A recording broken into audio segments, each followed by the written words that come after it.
영접하는 자, 곧 그 이름을 믿는 자들에게는 여기는 영접하는 것의 방법이 그 예수 그리스도라는 이름을 믿는 것이 세상에 와서 각 사람에게 비추는 빛을 영접하는 방법이라는 것입니다. 우리는 예수 그리스도를 어떻게 영접할 수 있을까요? 그 예수 그리스도의 이름을 믿는 것이 영접하는 방법이 되겠죠. 그럼 이렇게 그 이름을 믿음으로 그 그리스도를 영접하는 자에게는 어떠한 현상이 일어나게 되는 걸까요? 그 결과는 하나님의 자녀가 되는 권세를 주신다라는 것입니다. 하나님의 자녀가 되면 우리들은 어떠한 특권, 어떠한 권세가 생긴다고 하는데요. 첫 번째, 하나님을 우리들은 자녀가 되었기 때문에 아버지라고 당당하게 주님 앞에 나아갈 수가 있습니다. 히브리서 4장 16절을 통하여서 우리는 이 권세를 배울 수가 있지요. 그리고 이 권세는 우리가 하나님 앞에서 기도할 수 있는 특권을 가져다 줘요. 우리가 하나님과 원수가 되었을 때에는 어떻게 하나님에게 기도라는 걸 할 수 있겠습니까? 원수의 목소리를 하나님께서 왜 들어주시겠습니까? 하지만 이제는 하나님의 자녀가 되었기 때문에 아들의 신분으로서 하나님께 당당히 언제 어디서나 아버지라고 부르며 나의 문제거리들을 하나님 앞에 내어놓을 수가 있게 된다는 거죠. 굉장히 큰 권세가 아닐 수 없습니다. 두 번째는요, 상속을 받는다라는 특권이에요. 이 로마서 8장 17절에도 나오게 되는데요. 이것을 기독교적 용어로는 기업을 누릴 특권이다 이렇게 표현하기도 하는데요. 우리들은 하나님의 것을 상속받을 수가 있게 된다는 겁니다. 그럼 이 이름을 믿는 자들에게 하나님의 자녀가 되는 권세를 주셨죠. 이것을 좀 더 디테일하게 강조한 부분이 13절인데요. 이 하나님의 자녀가 되는 권세는 혈통으로도 아니고 육정으로도 아니고 사람의 뜻으로도 아니다. 여기서 혈통은 유전을 의미하는 거죠. 하나님의 자녀는 어떠한 핏줄로 연결되어서 유전되는 게 아니라는 거예요. 내 부모가 장로다, 목사다 이런 말을 할 수가 없겠죠. 그리고 육정은 인간의 감정을 의미한다고 볼 수가 있습니다. 아무런 근거 없이 포근한 감정을 느꼈다, 펑펑 울었다, 그리고 개운한 감정을 느꼈다, 어떠한 감정의 터치를 주장하는 사람들이 종종 있죠. 이 육정으로 하나님의 자녀가 되는 것이 아니라는 겁니다. 그리고 사람의 뜻은 의지라고 볼 수가 있습니다. 그래, 나는 이제 하나님을 믿을 거야. 이렇게 인간의 의지만으로는 하나님의 자녀가 될 수가 없다라는 거예요. 그럼 이 하나님의 자녀는 어떻게 되느냐? 하나의 방법밖에 없습니다. 바로 하나님께로부터 난 자들만 하나님의 자녀가 되는 권세가 주어지는 겁니다. 하나님께로부터 난 자들은 거듭남을 의미하는데요. 이 거듭남은 하나님의 일방적인 작업이다라는 걸 우리는 명심해야 합니다. 14절이요.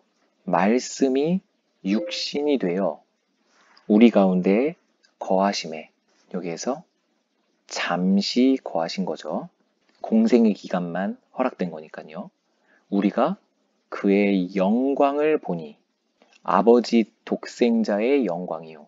그러니까 신의 아들이었음을 요한이 증언하는 거예요. 내가 그 예수와 함께 다녔었다. 내가 그의 제자였다. 그런데 우리가 그의 영광스러움을 보았는데 그 영광은 신의 아들의 영광이었다. 신적인 영광이었다라는 것이죠. 그리고 그 신적인 영광 중에 어떠한 속성이냐? 바로 은혜와 진리라는 속성의 영광이 충만하였음을 목격하였다라는 거예요. 은혜가 충만하였다라는 것은 은혜가 무엇인지부터 한 번 더 곱씹어 보겠습니다. 은혜는 값없이 주시는 하나님의 선물이에요. 이 값이 없다라는 것은요, 인간의 속성과는 전혀 다른 속성입니다. 반대되는 속성이에요. 이 은혜라는 건 인간의 인과응보적인 속성과 완전히 반대가 된다는 말입니다. 우리 인간들은 이 모든 동기가 인과응보적으로 일어나게 돼요. 어떤 행위와 생각의 동기들이요. 하지만 이 은혜라는 것은 이 모든 동기가 스스로의 결심에서 이루어진다는 것이에요. 즉, 예수 그리스도의 삶과 사역이 모든 것이 은혜가 동기였음을 나는 보았다 라고 이야기를 하는 거죠. 그리고 14절에서 잠시 거하셨다라는 이 부분과 그래서 영광을 보았다라는 이 부분 때문에 우리들은 구약의 성막의 모습을 엿볼 수가 있게 돼요. 이 구약의 성막과 예수님과의 싱크로율을 한번 살펴보게 될 건데요. 총 10가지가 있는데 빠르게 말씀드려 보겠습니다. 첫 번째, 이 구약 시대의 성막은 일시적인 설치물이었죠. 바로 예수님이 사람들 가운데에 일시적으로 거하셨었다라는 것과 유사하다라는 겁니다. 두 번째는 성막은 광야에서 사용하기 위한 것이었어요. 그런데 예수 그리스도께서도 머리를 누이실 곳조차 없으셨던 분이셨죠. 세 번째로는 성막은 외견상으로는 아주 초라했어요. 시선을 끌만한 것이 없었습니다. 마찬가지로 예수 그리스도께서는 이스라엘 백성들의 눈에 아무 아름다움도 갖지 못한 자였습니다. 네 번째, 성막은 하나님께서 거하시는 곳이었죠. 마찬가지로 예수 그리스도께서도 하나님께서 그 안에 거하셨습니다. 다섯 번째로, 성막은 하나님께서 사람들과 만나신 장소였습니다. 예수 그리스도께서도 우리를 하나님과 화목하게 해주시는 중보자가 되어주시죠. 여섯 번째는 이 성막은 이스라엘 백성들 그 진영 그리고 그 장막의 중심부에 있었어요. 바로 이스라엘 사람들 모임의 중심이었다는 거예요. 마찬가지로 마태복음 18장 20절에 두세 사람이 내 이름으로 모인 곳에 나도 그들 중에 있느니라 라고 말씀하신 것처럼 예수 그리스도께서도 우리 신자들의 모임의 중심이십니다. 일곱 번째로, 성막은 율법을 보관했던 장소였어요. 예수님께서는 율법 자체이신 분이 내려오셨죠. 여덟 번째로, 성막은 희생이 이루어지는 장소였죠. 예수 그리스도께서는 우리의 희생 제물이 되어주셨습니다. 아홉 번째로, 성막은 제사 직분을 맡은 집안, 그 레위 지파들이 양식을 공급받는 장소였어요. 그럼 그 제사 직분을 맡은 집안이라는 것을 오늘날로 바꿔보자면 그리스도를 믿는 예배드리는 사람들을 의미하겠죠. 그 예배드리는 사람들이 영의 양식을 공급받는 장소가 바로 그리스도 안이 된다라는 것입니다. 마지막으로, 성막은 경배의 장소였습니다. 우리는 오직 예수 그리스도로 인하여만 하나님께 경배를 드릴 수가 있게 되는 겁니다. 그리고 이러한 모든 것들이 완벽하게 수행되어질 때에 이 성막 위에 구름이 꼈다라고 구약에선 나오고 있어요. 그 구름은 하나님의 영광을 상징하죠. 그래서 이 14절에 예수 그리스도를 통하여 우리들은 이 영광을 보았다 라는 부분과 또 싱크가 완벽하게 맞아떨어지고 있다는 것입니다. 요한은 그 성막의 원형을 직접 목격하였다라고 14절에서 고백하고 있다는 겁니다. 15절이요. 요한이 그에 대하여 증언하여 외쳐 이르되, 그래서 요한은 세례 요한이고요. 이렇게 외쳤다고 합니다. 내가 전에 말하기를 내 뒤에 오시는 이가 나보다 앞선 것은 나보다 먼저 계심이라 한 것이 바로 이 사람을 가리킴이라 라고 말을 했다는 거예요. 그럼 내가 전에 말하기를 이라는 걸 통해서 요한은 계속 같은 내용을 설교하고 있음을 살펴볼 수가 있어요. 계속 똑같은 거를 설교하고 있었다는 겁니다. 이 세례 요한이요. 이 세례 요한은 하나님의 부르심을 입은 자죠. 그럼 목적이 뭐였죠? 7절, 증언을 하러 온 거죠. 바로 빛에 대하여요. 그러면은 어떻게 증언하는지 한번 보겠습니다. 내 뒤에 오시는 이가 나보다 앞선 것, 이렇게 이야기를 합니다. 근데 이거는 굉장히 인간적으로 봤을 때 성립할 수가 없는 정신나간 주장이에요. 요한은 예수님보다 먼저 태어난 형이거든요. 예수의 인간적인 형입니다. 그런데 생일이 빠른 요한이 생일이 늦은 예수를 보고 내 동생이지만 나보다 먼저 태어났다, 이렇게 얘기를 하는 거예요. 이상한 발언이 확실하죠. 쟤는 내 동생이야. 근데 내 동생은 나보다 빨리 태어났어. 이렇게 표현하는 거죠. 근데 그 이유가 뭐냐? 바로 이 부분인데요. 나보다 먼저 계심이라 한 것이 이 사람을 가리킴이라 라고 합니다. 그럼 나보다 먼저 계셨다 라는 말은 태초부터 계셨다라는 것이죠. 나는 이 세상을 기준으로 봤을 땐 저 예수가 내 동생이다. 하지만 저 예수는 나보다 앞선 자다. 왜냐하면 태초부터 먼저 계셨기 때문이다. 이렇게 증언을 하고 있다는 거예요. 이 증언은 요한복음 1장 앞절에 있는 그리스도에 대한 정보과 완전히 증언되어지고 있는 부분인데요. 요한복음 1장 2절을 증언하고 있는 부분이에요. 2절을 다시 한번 살펴보면요. 예수님께서는 태초부터 하나님과 함께 계셨다 라는 것을 요한이 증언하고 있는 겁니다. 2절을요.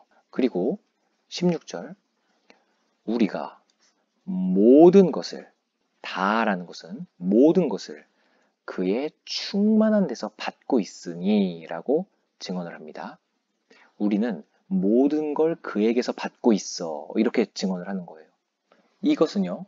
모든 생명의 이유가 예수 그리스도로부터 나온다라는 것을 증언하고 있는 건데 요한복음 1장 3, 4절을 증언하고 있는 거예요.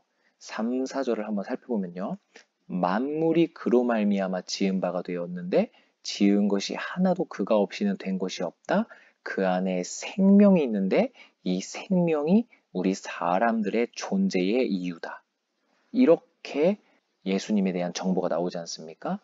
그거를 요한은 완벽하게 증언을 하고 있는 겁니다. 그래서 이 요한은 하나님께서 보내신 목적인 증언하러 왔다라는 것을 이 빛에 대하여 증언하는 것이 완벽하게 수행하고 있는 겁니다. 아주 성실한 종이죠. 더 추가하지도 않고 덜하지도 않게 완전하게 증언을 하고 있는 부분이라는 거죠. 그리고 이렇기 때문에 은혜 위에 은혜로라 이렇게 얘기를 합니다. 여기서 은혜 위에 은혜로라라는 말은요. 정말 큰 은혜다라는 걸 강조하기 위해 사용한 부분이라기보다는요. 어떠한 은혜와 그 위에 덧입혀진 또 다른 은혜를 나타내는 거예요. 그럼 이 유대인들에게 받았었던 은혜는 무엇일까요? 바로 율법이죠. 이 율법 위에 은혜가 떨어졌다. 이렇게 설교를 하는 거죠. 그리고 17절에 그 근거가 있는데요.